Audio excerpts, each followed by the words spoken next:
what do men really want in a woman? I think most women, myself included, have maybe been focusing on the wrong things, because we know that men notice us based on our looks. But that just gets them sexually excited. It isn't personal. Unlike with us as women, it is personal. If we see an attractive man, usually we feel like, could this go somewhere? Could I date him? Our attraction and our relational part of us is very synchronized, but it isn't for men. So for many years, I made the mistake of thinking that a man who wanted to slide a stick into me, I'm being kind of crass, sorry, is someone that might want to date me. However, men really can separate the physical from the emotional. So this video, hat tip to philosophy junkies, who in the comments got me into Alison Armstrong. So I Googled her on YouTube and found a video where this is explained very well. Alison Armstrong is the author of The Queen's Code, and one of her colleagues made this video, which I will link in the description.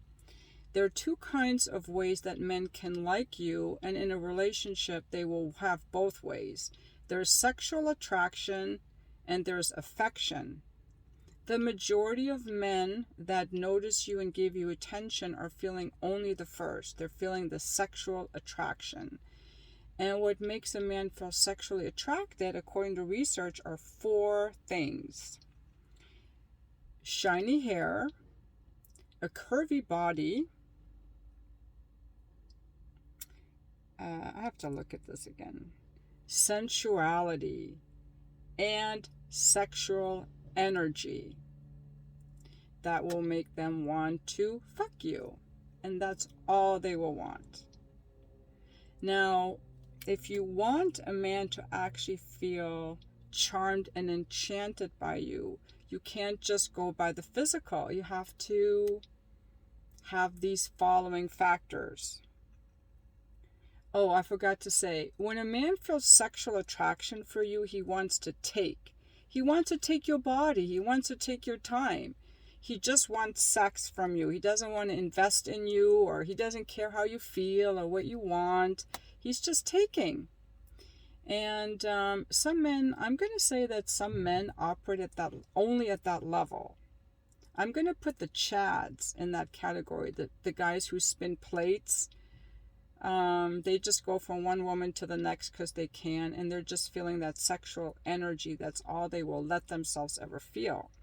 Now, if you want to date a man, the other type of attraction a man can feel for you is affection. And in affection, he's feeling charmed and enchanted. Whereas in attention, he's just feeling, if you just have his attention, it's just sexual. But if he feels his affection for you, then he feels charmed and enchanted. You get the point. One is physical and one is more emotional, actually. How do you make yourself... how do you know that a man is feeling affection for you? Because these are the things he will do. He will spend time with you. He will take care of you. He will want to protect you. He wants to contribute to your life. And he wants to make you happy. This is a mode of giving. This is when a man is giving. He's giving to you because he cares about you. He cares how you feel. Whereas the F-boys and the pickup artists, they're just taking. They don't care how you feel. They might not even know, because they're disconnected from their own emotions. They might not even know that how you feel. They don't care how you feel. They're just going to fuck you and leave you. And they either don't know how you feel or they don't care. They're not tuned into their emotions or yours. So I think some of these men are just disconnected. But it's up to us as ladies to know the difference. Now, How do you get a man to go into this mode or discern a man who isn't in this mode? How are you a woman who could charm and enchant a man? What are the qualities that you can just be aware of and just kind of wake up to and be conscious of in yourself? These qualities are, first of all, is to be self-confident. When you're confident, you're not trying to please someone and he doesn't have to caretake you. He can just enjoy you. Number two, you're authentic. You speak up for what you like or what you don't like. So if he says, hey, I really like hockey, you don't have to say you really like hockey if you don't. You don't have to make yourself into a pretzel for him. You can share who you are and just be honest. You're not leading him on. You're not playing games. You're just being you. I think that's related to confidence. Number three, you're passionate. You're passionate about something. You're excited about what you're up to. There are things that light you up. You're not going through life all depressed and victim blaming and poor me and I'm so sad and men have hurt me. You're actually like leaning forward. You're excited. And I'm going to say that these are the same qualities that women like in men. We love men who are confident, authentic, and passionate. Now, here's a big difference, though, between men and women. What makes a woman attractive to a man is her receptivity. That she, when he gives her a compliment, she takes it in. If he says, you're so beautiful, she doesn't say, oh, no, I'm not. When he gives her a gift, she appreciates it. She doesn't say, oh, you shouldn't have got me this. You want to be receptive, and being receptive is very difficult because being guarded, we can't be receptive when we're guarded. And I know that's one thing I have to work on, is being receptive. But you don't have to be receptive to just anyone, and you don't have to be so receptive that you let a guy just have sex with you on the first date. So there have to be some boundaries, right, around receptivity and what we let in. But just start noticing, maybe, I start to notice like when I feel guarded, when I feel open, and just start being aware of receptivity rather than like being controlling. And so receptivity isn't allowing, that's the feminine energy. I think what makes men sexy, self-confidence, authenticity, passion, and providing, not just buying things, but providing protection, providing care, providing adventure, providing security, providing, their strength. It's a providing that they're doing, I think. Whereas women, it's receptivity, and men like that. They, supposedly they like to make us happy, and that's hard to believe when our experience has just been with men who didn't care how we felt. I myself have struggled with this. When I actually came across Alison Armstrong years ago from a friend of mine who was into Tantra, and she told me that men really want to make us happy, and I couldn't believe it, because my experience with men has not been that they've tried to make me happy. And that's, as I'm being aware of this, it's making me realize that it's not that men don't want to make us happy. It's just that I thought they didn't, and so I was okay with men who didn't. So I was mirroring my own internal state. So, so when my ex-husband didn't care about making me happy, he just didn't want me to be mad, but he didn't care about making me happy. And I tried to be okay with that. And I tried to be okay with that because I thought that was okay or normal, probably based on some things that I experienced growing up, back then when a lot of dads were like, it's my way or the highway, listen to your parents, we don't care what you want, children are to be seen and not heard. And so I kind of internalized that a man doesn't care about making me happy. I don't think that's what my dad really meant. He just didn't know any better, but that's what I internalized. So I'm just being aware of some things I need to shift in myself, because if I expect that men want to make me happy, I'm going to feel more receptive, more open. Already just saying that, already I feel more receptive, more open. And then I will look for proof of that, whatever we believe we look for proof of. And then when men make me happy, then I can appreciate and they're going to like it. I think that's just a good tip. Some of the things have been harder for me to see because I haven't been really looking at, where that came from and really integrating it. So it was still kind of running the show. So anyway, I'm going to link that video below. It's from the Queen's Codes if you guys want to listen to it.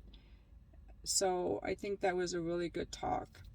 So again, just to summarize it, is that if a man's energy towards us is attention, it's sexual.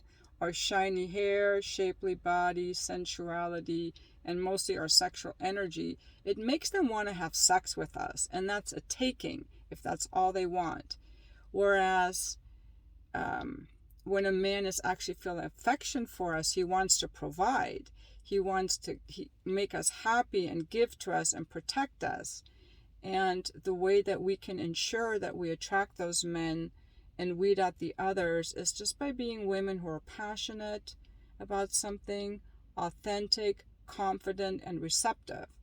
And the more I can feel that and feel deserving of being, but I'm going to add to that feeling loved and feeling that in my body, so that when a man starts like taking, it doesn't resonate with me. When I feel like, he needs to care how I feel. And I think a lot of us maybe, like in my case, I was so focused on, maybe giving the man what he wants because that's what I saw modeled growing up, like subconsciously. A part of me was giving men what they wanted because that's what was modeled to me. And I'm not saying I didn't want sex, but anyway, but I also have to be attuned to, they have to care what I want. And I never saw that modeled. And the other reason I fell into this trap is because people weren't speaking about it. I grew up during the prime of the sex. We've been in a sexual revolution since the 60s, and we were encouraged to be part of this free sexual revolution. We have birth control. We have the internet, we can have sex. We're no longer shamed for having sex. And I and many other women have participated in this huge social experiment. And now the results are in. And now we're free to talk about it. And we're free to say, this isn't working for us. We don't want to hook up. We're not like men. We have the ability to be like men because of birth control and lack of social shaming. But it doesn't feel good. It's not in our nature. And so those are the kind of videos that, I want to make, encouraging us to get back into our nature. And when we do that and slow men down and are not so eager to be sexual right away, we need more women to speak up for, yes, I like sex. I'm a sexually liberated woman, and I need it to be in a way that feels aligned in my body as a woman. One recommendation is to not have sex for 3 months. I think that's good. If that's the new standard, men will abide by that new standard, and that will be good for everyone. Because right now you have 10% of the men having a lot of casual sex, and that's not good for those men because they're never able to move past that sexual attraction, attention phase towards a woman and move into actually feeling enchanted and giving. That's not giving, they're just taking. And not only are they just taking, I'm going to say one more thing for those men who are saying they have difficulty getting women. I think the only men that have no difficulty getting women are two types. One, the men with healthy self-esteem, and they will want a relationship. maybe not while they're busy studying or building a business, but they're relational men. They have a healthy self-esteem, they like women, and they can get a relationship. And then you have the grandiose entitled men or emotionally walled off men. They're very charming, they're great in business, they're very successful, yet they're emotionally walled off or grandiose entitled, and they go around spinning plates and smashing without regard to a woman's feelings. And the women they're getting are either young drunk women who haven't discovered their sensuality, because a healthy woman in her feminine energy, the 90 or 95% of women are not thriving in smashing. Women are not going around saying, I want to smash. But guys will say that, I'm smashing. A woman generally wants to be in a relationship. So, and I think that there are the 90% of men who are not having sex, I think that they're having some shame around their sexuality or their self-worth, which is making it harder for them to know, or lack of male role models, so they don't know what they need to do. But I want to date one of those 90% men. I want to date one of those 90% men, because they are the good guys. They just need to rise up out of their shame, know what to do, lift a little weights at the gym, develop a little social skills. They're the gems. I don't want to date a Chad. I don't want to date some entitled guy who's never learned how to care about a woman. The grandiose guys are going to be really hard to treat in therapy, because the only way they can be treated is when the wife brings them in. And if these guys aren't married and are just single and smashing, I don't want to deal with a guy like that. I was married to a guy who was walled off, and he didn't want to change. It was he tried to give me what I wanted, but he never wanted to dig into the therapeutic deep stuff to figure out why he was emotionally walled off, why emotions scared him. And I don't want to be with someone like that anymore. I want to be with someone who feels things. I'd rather date a man who feels things and has some shame and is going to bring himself up to healthy self-esteem than a guy who's grandiose and smashing. Those guys are just emotionally cold, emotionally cold. They'll smash and they'll be very charming, but the moment they don't like something, they'll go, hey babe, there's the fucking door, or they don't call you again because they're not up for a booty call. And I'm learning to, weed those guys out. So those are just my thoughts. Anyway, thank you for watching my video today, and I hope you guys have a great rest of your day.